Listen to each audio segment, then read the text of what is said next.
Last week I described Vince Bourgeois from Gems of Truth, who made our subject video for today a James Dean wannabe. But after I finished his video, I take that back. He's more of an anti-James Dean, a cause without a rebel. What do I mean? Let's have a chat.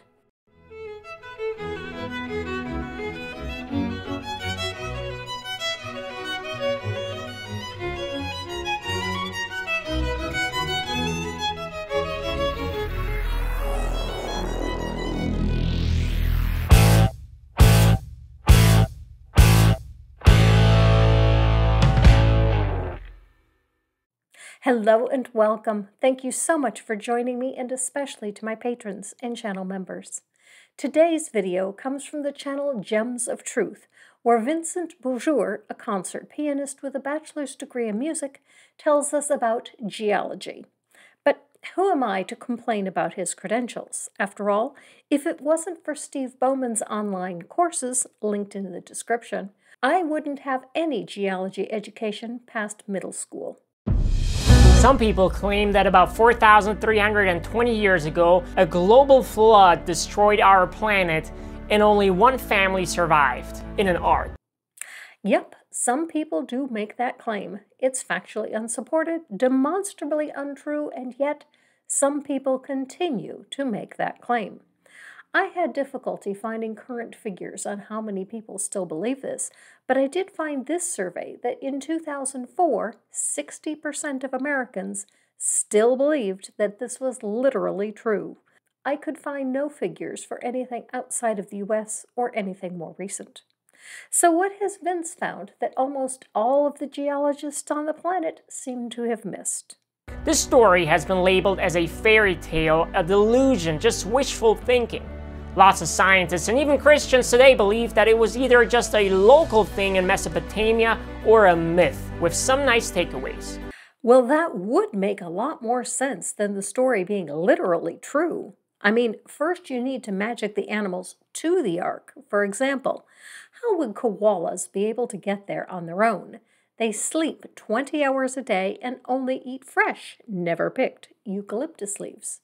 So they can't even carry the food in backpacks for the journey, like I'd previously suggested in another video.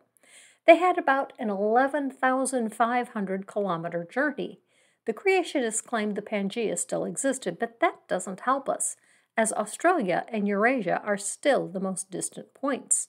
I couldn't find a normal walking rate for koalas. Most websites just mention that when startled, they can move through trees at 10 kilometers per hour. And that on the ground, they move more slowly.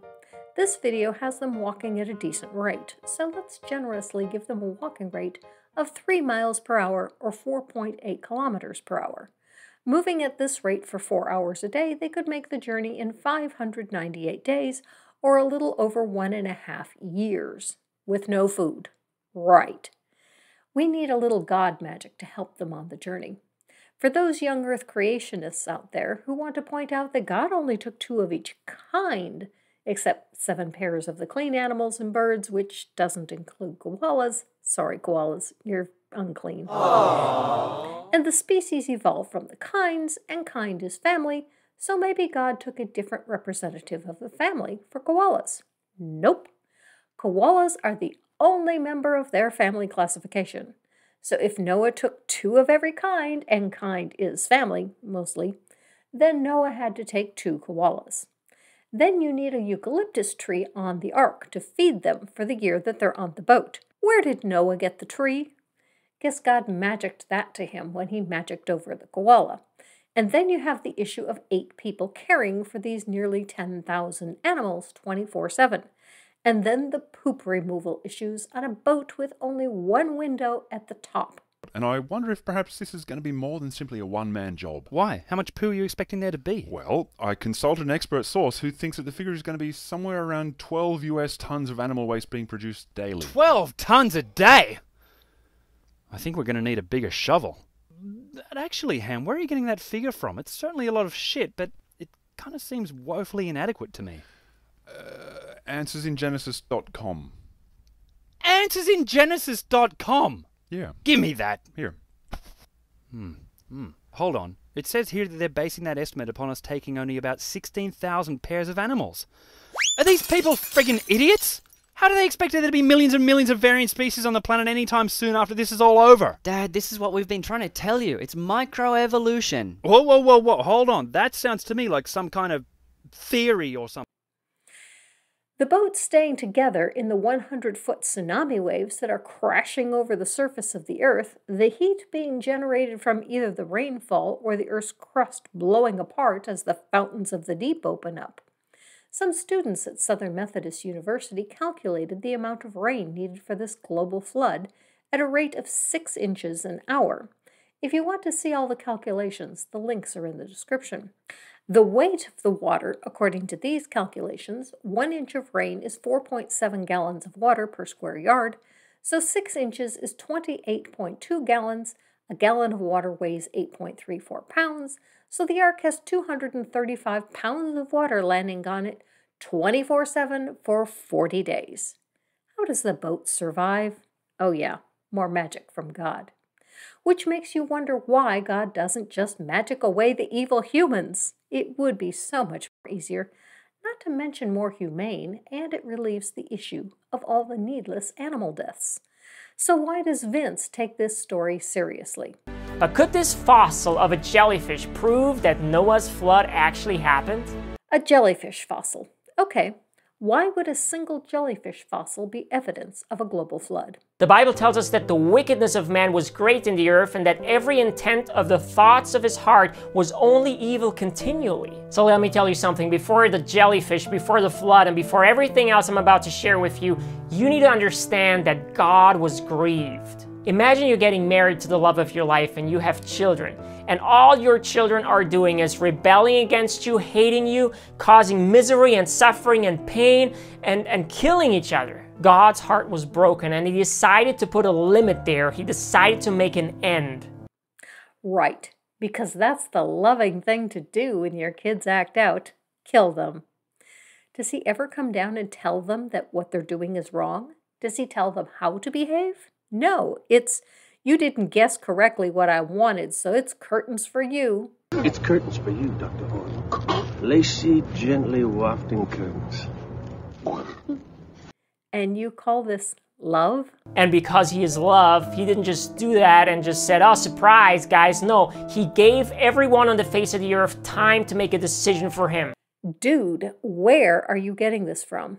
I've heard this claim from a few other believers, but when I tell them that this isn't in the Bible, that's the end of the conversation.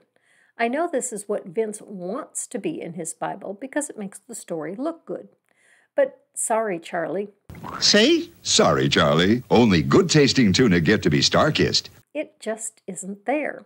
The only one God speaks to is Noah, and there's no indication that Noah told anyone. How could he? He had a boat to build. No matter how evil they were, they could still decide to turn around and trust God. In fact, someone was preaching for 120 years. Now, I could continue and tell you the biblical narrative of the flood, but today I want to focus on two things, okay? Number one, I want to give you Bible evidence that the flood happened. Wait, where was the evidence of the claim of 120 years of warnings? He clearly means this to be from Noah, as there was 120 years from when God said he was going to flood the earth until the flood began. But again, nowhere does the Bible mention him telling anyone about this. Note it says Noah did just as God commanded, and nowhere does God command him to tell anyone. How could he? He not only needs to build a boat, he needs to go to Australia and get a eucalyptus tree for the koalas. And that it was a global thing. And I also want to give you geological evidence that the flood happened and that it was global. Cool. What you got, bro? And you might already know that the funny jellyfish comes into place when we talk about the geological evidence, but stick with me here, okay? Let's start with the Bible evidence. In other words, he thinks he needs to tell the story first, as if we haven't heard it 100 times already. Okay, when you take a look at Genesis 7, you read the story of the flood, you see that the author is repeating one word a lot of times. And you know what word that is? every fowl, every beast, every living substance, all flesh, all cattle. It's always everything and all. From the beginning of the flood story in Genesis 7:1 until the end in 8:19, we always see these words. Which clues me in to not take it literally. I mean, how can all the thoughts of men be evil all the time? Don't they ever get hungry and think about what they want to eat? That's not an evil thought. Don't they think about having sex with their wives? That's not evil either. They don't think about their work. What about their kids? Kids can be little demons at times, but they can also be kind. And the babies. Do you really think the babies are thinking evil thoughts instead of, I need my diaper changed? What evil thought can an infant even have? The continual use of the word all should clue you in that the author is exaggerating. Genesis 7:21 makes it super clear. The Bible says, and all flesh died that moved on the earth, birds and cattle and beasts and every creeping thing that creeps on the earth and every man. Just imagine what that would look like, smell like. There are no carrion eaters to get rid of the bodies. They all died too. So after the flood, you have the entire planet stinking of rotten, bloated bodies.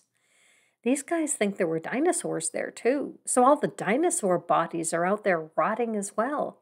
What a terrible, awful world. And this was the plan of a loving God? If he's really omniscient, then he knew all of this would happen if he created what he created.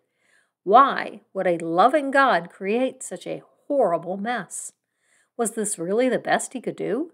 If so, he isn't omnipotent, or he seriously lacks imagination, which would deny his omniscience. You're making a major assumption there, dude. You're assuming that if it's in the Bible, it must be true. You really need to consider the possibility that it's wrong. And if it's wrong, what would the evidence look like? Does the physical evidence support or refute the Bible claims? When you start from the position that you don't already know the answers, then you can learn something. So based on the Bible and the Bible only, I think it's pretty clear, right? We read that water was everywhere. The flood was a global thing. And you know what? It makes a lot of sense that it was a global thing, right? Because Romans 5:21 tells us that as soon as sin entered into this world, it was a global problem. Sin was everywhere. And for a global problem, you need a global solution, right? Sure, but then why leave Noah and his family? Why not just either destroy all of humanity and start over with a better version of humanity that is more in line with what you wanted in the first place, or get rid of the entire earth and start over? After all, Noah and crew were sinning shortly after the voyage. Did God not foresee this? Did he not realize that his flood plan would be completely ineffective? Was God not capable of simply removing sin from the world without killing anyone? You have a small God, dude. Okay, let's talk about geological evidence. What pieces do we find outside of Scripture that show us that a flood actually happened? I have to share something with you here. The skepticism and the doubt that exists today is mainly because well-meaning scientists are basing their calculations and their experiments on a certain hypothesis. And you know what that is? They say the present is key to the past. So they say, you know, I just have to look at how things are now, and then based on that, I can make assumptions and calculations about how things were in the past. Generally, that is how things work. There are periods where things were very different, like before the meteor 65 million years ago that killed all the dinosaurs. But there is evidence for that too. His claim comes from the idea of uniformitarianism. If you watch my interview with Steve Baumann, he explains that uniformitarianism was replaced by actualism in current geologic thought. The Earth was formed through both slow processes and through catastrophic events. It sounds like he might get his information from Ken Ham. Ham also makes this claim. Today's geological processes are very slow. If you go outside, you want to check a rock, like a rock is not bending, it's not moving, it's not changing its shape, right? A rock is a rock. Keen observation there. But rocks do bend and move, usually quite slowly, but sometimes when tectonic plates move, they move more quickly. It would take a super long time for a rock to change its form. So if they see the rock strata and the rock layers, and they go out there and they look at it and, they say, oh man, this must have taken millions of years to become like that. Here's the thing. The hypothesis that the present is key to understanding the past does not work with the flood, and you want to know why? Because God in the Bible clearly tells us that he was doing something unique, something extraordinary. Geologists are well aware that catastrophic events cause various formations. Thank you very much. You, with your degree in music, are not telling geologists anything they don't already know. What's more, if you, by reading your Bible, knew more geology than the geologists do, why do you suppose that Bibles are not taught in geology class? There have been plenty of unique events in Earth's history. We don't need a God to explain them. Genesis 7:11 tells us that on that day, all the fountains of the great deep were broken up and the windows of heaven were opened. Right, the dome covering the earth opened so the waters could pour in. Newsflash, Vince. When astronauts go into space, they don't need the windows of heaven to open for them, nor is there a layer of water around Earth's atmosphere. The Bible just got this wrong. Okay, now let's take this account for a moment. Let's say it's true. That's an awfully big stretch of the imagination, but okay, I'll play pretend with you. And let's say, okay, what evidence do we find in nature that confirms the story of the flood? And there's your problem right there. If the point is to find truth, you need to start with the flood as a hypothesis. Then look at what evidence either would support or refute your hypothesis. When you start from the conclusion and then look for evidence to support your conclusion, you will likely find something, but you will also overlook the evidence that doesn't support your conclusion. For example, suppose you are a cold case detective. You think you know that A is the killer. You discover that A has a knife exactly like the one used in the murder, and A had a grudge against the victim. You might conclude that you have enough evidence to arrest A. The problem is you ignored the evidence against your theory that A was giving a talk in another country before an audience of 5,000 people at the time of the murder. So yes, there was some evidence to support your presupposed conclusion. But when you look at all of the evidence, you see your conclusion can't possibly be right, which is exactly the case with Noah's flood. I mean, think about this, right? You have animals and plants and humans and trees and all of that, and suddenly one day, a tremendous amount of rain comes down from above, and it also comes from underneath you, like from inside the earth, right? You got water coming from both sides. All the animals, everyone would be caught by surprise and would be killed instantly, right? And we would expect billions of dead animals, plants, and trees buried in sand, mud, and lime, right? Sort of. You would expect to see lots of dead things, some buried in mud, but a lot more would die from the heat generated from the earth exploding to let the water out. Many would die from the weight of the water itself, so most of them wouldn't be buried at all. What I would absolutely not expect to find is the animals all sorting themselves into layers as they get buried, with all the Precambrian species at the bottom, the Paleozoic on top of that, then the Mesozoic, then the Cenozoic. That a flood would sort the animals into the same categories all around the globe would be evidence that either the animals didn't all die in a single catastrophic event, or if they did, God sure was working hard to hide the evidence. Well, that's exactly what we find. I want to share 6 geological pieces of evidence with you. I want to focus and elaborate on the first 2, okay? Number 1, you can find fossils of sea creatures high above sea level. That shows us that water must have flooded entire continents. No, it doesn't. It shows us that the mountains weren't always mountains. Movement of tectonic plates causes mountains to rise.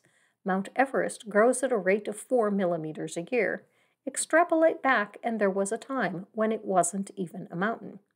What's more, if you have your Mount Everest at its current size for your flood, you need a hell of a lot more water than I was predicting. The Bible says that there was 20 feet of water over all, yes, all the earth. If you take that literally, then Everest was under 20 feet of water.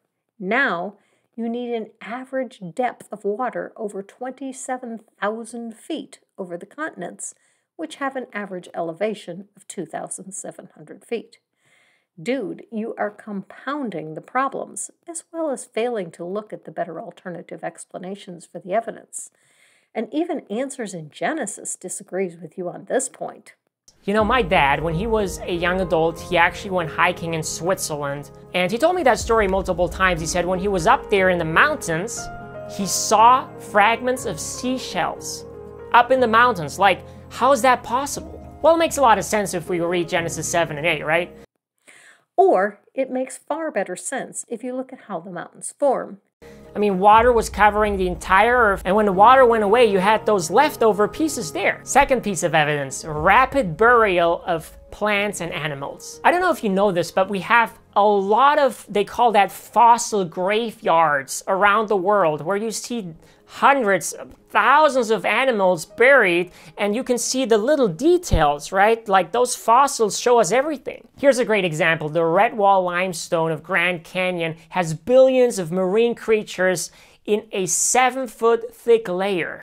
You know what else layers of the Grand Canyon rocks have? Arid layers of sandstone between the layers of limestone, which cannot possibly form during the flood. According to the National Center for Science Education, you don't need a PhD in geology to know that desert dunes and other desert deposits do not form under roaring floodwaters. These require not only time, but also dry land. The NOAA flood supplies neither. The old red sandstone, which looks for all the world like a collection of fossilized desert dunes, was formed in Devonian times. It has outcrops extending from the British Isles to Poland and Russia's White Sea, and from Germany to Norway. Outcrops have even been found in Greenland and North America. In Devonian times, before North America and Europe drifted apart, these dunes covered an entire semi-arid continent. Several lines of evidence derived from this great geologic formation create difficulties for the flood geology model. For instance, the interfingering of these sandstones with marine sediments shows that the shoreline of this continent advanced and retreated several times. Thus, the desert rocks are entangled with rocks that the flood geology model says were formed within the 1-year-long flood. Now, in one fossil graveyard, my favorite piece of evidence was found. And now we're going to talk about that jellyfish, okay? That was back in 1966. They found this fossil in 1966, before you were even born, and somehow you think this is what?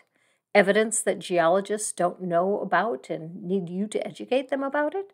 Something that they're all trying to hide because they don't want the flood to be true? If so, they aren't doing a very good job of hiding it. Even you were able to find out about it. What's far more likely is they aren't getting the same takeaway from it that you are. And that thing is called Mossonite spriggi. It was identified as a jellyfish in a sandstone bed in South Australia. You can see the jellyfish, right? Can you see it? Now here's the thing, if a jellyfish gets washed up at a beach, you know what usually happens? You have the sun that's burning and you have the waves that are coming, and you know, the soft jelly is being destroyed. But the person who discovered this jellyfish said that all of these marine creatures must have been buried within a day. Well, that's true. For a fossil to form this completely, the creature did have to be buried in a day. But that has nothing to do with a flood.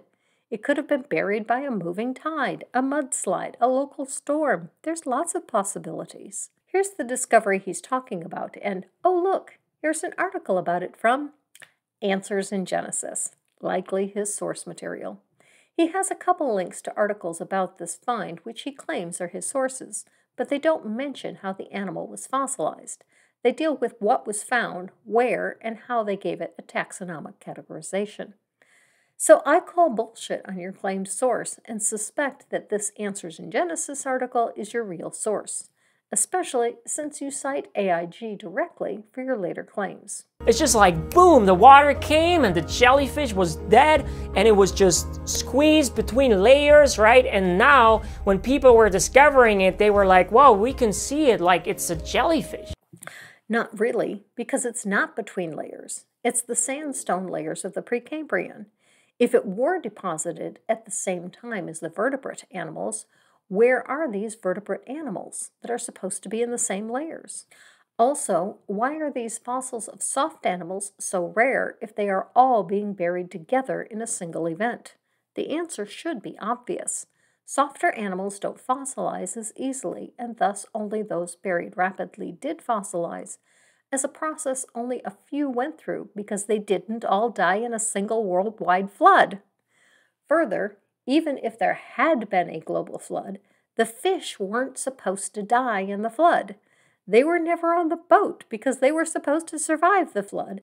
So why are the fish dying in the flood too? Now we have other cool examples. I want you to take a look at this. We have fish eating other fish like they were being caught in the middle of having their last meal. Yeah, that happens. It looks like the fish tried to swallow something too big for it and choked to death. Again, why would this be evidence of a flood? It could as easily be evidence of a volcano suddenly killing both of them, or a bigger fish swallowing both of them, but the bigger fish didn't fossilize. And again, we have the problem of why are fish dying in a flood that they are supposed to survive? And then we have this very famous picture of another female sea creature giving birth. I could give you dozens of more examples. A sea creature died in childbirth, a common event. Why would this be evidence of a flood? How does a flood cause a creature to die while giving birth? If all of the fish died in the flood and none of them were on the boat, why are there still fish? If your answer is not all of the fish died, what about your earlier claim that all means all? All flesh, all cattle. It's always everything and all. Everything that has breath died. Guess what? Fish have breath. They breathe. They breathe through gills, but they still breathe. You know, and I just love that idea. You know, this funny jellyfish fossil, it's a cool little piece of evidence among the many pieces that we have that show us that the story of the flood makes sense. It confirms the rapid burial of millions of sea and land creatures, and that's just what the Bible is talking about. No one is arguing that millions of land and sea creatures were buried rapidly, resulting in their fossilization. Rather, the argument is that they didn't die all at the same time. Millions of them died, millions were buried in various events over millions of years. Nothing you presented even implies any evidence for any of these events being all at the same time. You seem to be missing the point of the arguments. And there's more geological evidence. We find rock layers that can be traced all across continents. Yes, this is part of how we know there was no flood. These layers are consistent across continents. If there was a massive flood pushing rocks every which way, mixed with rocks coming up from the fountains of the deep, we would expect to see a jumble of rocks, not layers. How do rocks manage to sort themselves into layers as they settled? This actually can happen in one respect. Smaller rocks will settle to the bottom, but that's not the types of layers we see. Rather, we see layers of sandstone, a type of rock that forms in dry areas, between layers of limestone and shale. This, resulting from a single flood event, is impossible. And physical features in those strata show us that they were deposited super quickly. We find that sediments in those rock layers had to be eroded from far away. I'm wondering if Vince here even knows what the argument is. It took me a bit to find all of it.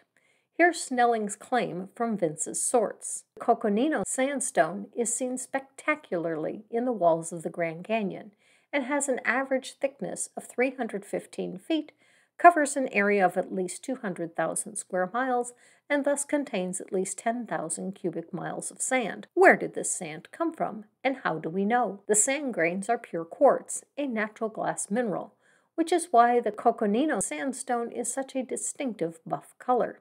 Directly underneath it is the strikingly different red-brown Hermit Formation, consisting of siltstone and shale. Sand for the Coconino sandstone could not have come from the underlying Hermit Formation. Within this sandstone, we find grains of the mineral zircon, which is relatively easy to trace to its source because zircon usually contains radioactive uranium. By dating these zircon grains using the uranium-lead radioactive method, it has been postulated that the sand grains in the Navajo sandstone came from the Appalachians of Pennsylvania and New York and from former mountains further north in Canada. Interesting that he puts dating in quotes because he likes the data he gets from the lead testing to determine the location that the sandstone came from, but completely rejects the same data from the same source when it tells him that it is millions of years old. More important question is Snelling right? No. According to Lawrence Collins, Professor Emeritus of Geological Studies at California State University Northridge, in the Grand Canyon, because the Coconino sandstone is white, the cement in it is mostly calcite that converts the deposited wind-blown sand into solid rock that can stand in vertical cliffs as much as 600 feet high. Note that the white color of the Coconino sandstone instead of red or orange is further evidence that the sand in this formation was not deposited by Noah's flood because water transporting sand does not separate out iron-bearing minerals, but carries both together during transportation, whereas wind picks up only the lighter quartz grains, leaving behind the heavier iron-bearing minerals. So Vince just makes the blanket claim that the sand had to have traveled far with no data or argument to back his claim, just a number to guide you to his answers in Genesis source that is as wrong as he is about the origin of the sand. We also have evidence of rapid erosion or even no erosion between rock layers. And again, he makes a claim with no evidence. He doesn't say why this is supposed to be evidence of a flood. Goodness, don't apologists ever do their own work? I'm no geologist. Steve Baumann is. Let's ask Steve. Steve, could a single global flood cause the rock layers that we find around the world today? Yeah, there's this concept of erosion damage or erosion marks. This is all completely young Earth creationists made up dribble. It's not terms we use. Young Earth creationists like to think of it's funny because they say the uniformitarianists all the time, and they're the ones that think the Earth has been pretty much like this except for the global flood. It's ridiculous. Anyway, dealing with this thing of erosion, when you have a transgressive marine sequence and you get bedding, each one of those beds is technically a little unconformity. It could be a week, a month, a year, 1,000 years. I don't know. There's no way to know that. Okay? And as for millions of years for the sandstone to accumulate, yeah, why not? But most of the Cambrian sandstones are deposited in 1 million years or less. Okay, that's what happens at basal sandstones when you start to get a transgression and conglomerates, is you get quick erosion as that sea moves up upon the land, not usually because of melting glaciers. It's usually because of tectonic subsiding basins, things like that. Talks for other times.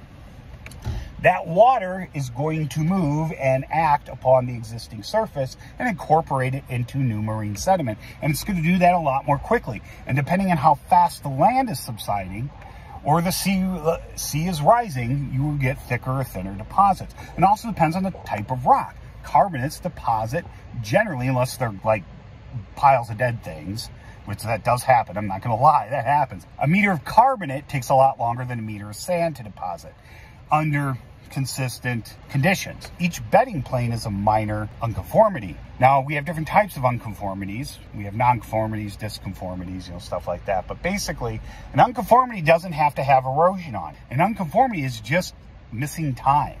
You can get missing time by not having deposition. Deposition stops, then it resumes. No big deal. The tide goes in, drops some sand. Tide goes out, it's not dropping sand. It doesn't mean erosion. You don't need erosion. If you got a marine sequence, you will have generally transgression. You'll have minor regressions as well. Or you get a hard ground. Like with carbonates, you usually don't get clastic deposits when you're getting carbonate deposits. The two shut each other off. Generally. And a lot of times carbonates, you'll just get long times where the seawater doesn't have the right chemistry to deposit any carbonate. So you'll get what's called a hard ground. That's just non-deposition. It's a rusty looking pitted surface where some of it will dissolve back out. More carbonate, the conditions become right again, and more carbonate gets deposited on top. This isn't any big deal.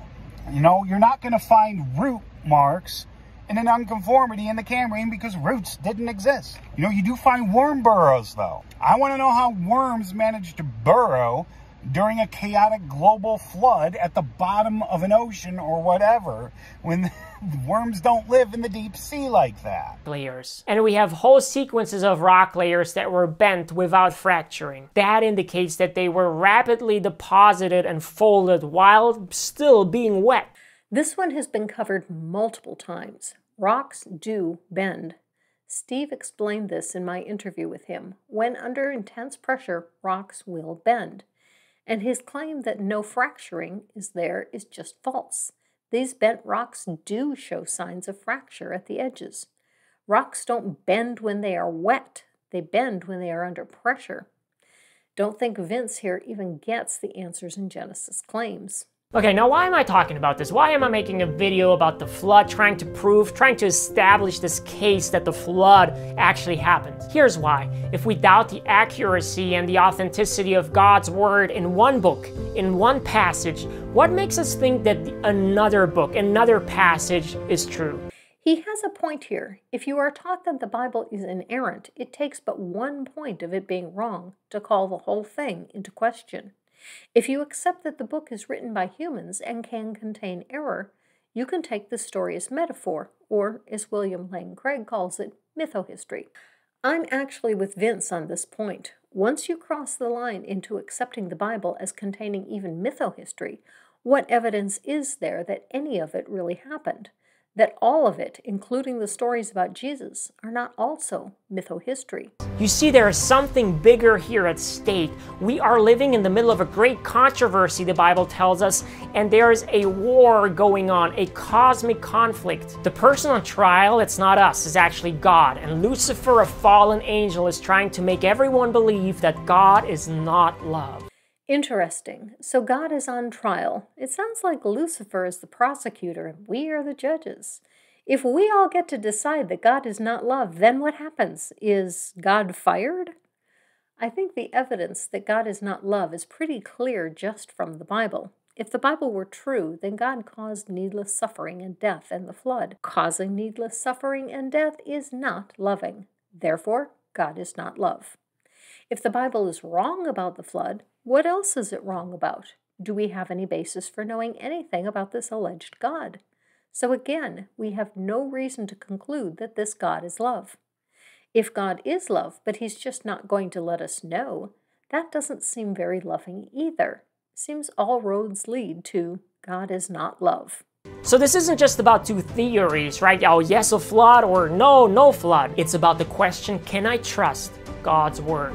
Do I say yes to him although I don't understand everything? Why would I do that? He's not asking me anything, so why would I say yes to someone who hasn't asked me anything? That's just weird. I mean, let's be perfectly honest, right? The flood was a divine act of decreation, something that happened that God ordained that maybe we will never be able to fully understand and fully explain on this side of eternity. Since you admit that you don't fully understand it, how do you know it was the act of a loving God? If true, it seems like a lot of needless suffering and death. When the story itself doesn't show you a loving God, why would you then conclude that a God that caused it would be loving? If you keep waiting until you have all the evidence, if you keep postponing saying yes to him until every shadow of uncertainty is gone, you will never trust him.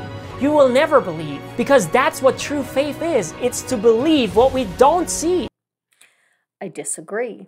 I trust those that prove themselves trustworthy, those that demonstrate that they can be trusted.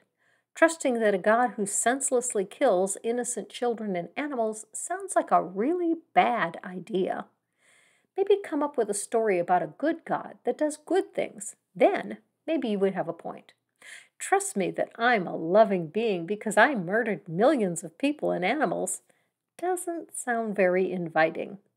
Either you are really bad at communicating who your God is, or this God is bad at demonstrating love. Maybe God's love got washed away with the flood. This is why I call Vince the cause without a rebel. He has a cause he wants you to believe in, his God.